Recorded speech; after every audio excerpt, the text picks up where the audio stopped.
ప్రాంతీయ పార్టీలలో కుటుంబ నేపథ్యం కారణంగానే అధికారంలోకి వస్తారు. ఆ కుటుంబాలలోనే చిచ్చు రేగినప్పుడు ఏది అధికారమే కుటుంబాల్లో చిచ్చు రేపుతుంది. ఇక్కడ మనం చూడట్లా జగన్ సోదరి ఏం చేస్తుంది అన్నటువంటిది. అట్లాగే ఇంతకుముందు ఎన్టీ రామారావు కొడుకులు ఏం చేశారు, ఎన్టీ రామారావు అల్లుడు ఏం చేశాడని. అట్లాగే ఇప్పుడు కరెక్ట్గా జార్ఖండ్లో జరిగింది. హేమంత్ సోరెన్ అరెస్ట్ టైంలో తన భార్య కల్పనా సోరెన్ని తీసుకొచ్చి ఆ ప్లేస్లో కూర్చోబెట్టాలనుకున్నారు. కానీ హేమంత్ వదిన అందుకు అడ్డుపడింది, పెద్ద కోడలు అడ్డుపడింది. అట్లెట్లా చేస్తారని నిలదీయడం అన్నటువంటిది సంచలనం సృష్టించింది. హేమంత్ సోరెన్ గత 2 రోజుల నుంచి కేజ్రీవాల్ ఇంట్లో కూర్చుని చేసింది అదే. పాపం కేజ్రీవాల్ కూడా వాళ్ళ ఆవిడని పెడదాం అనుకుంటున్నాడు కదా ఫ్యూచర్లో.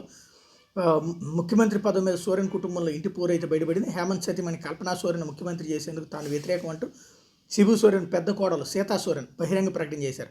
ఎమ్మెల్యేగా కూడా ఎన్నిక కానీ రాజకీయ అనుభవం లేని కల్పన ఎందుకు పార్టీలో ఎంతోమంది సీనియర్ నేతలు ఉండగా ఆమె పేరుని ఎందుకు ప్రచారం చేస్తున్నారని ప్రశ్నించింది.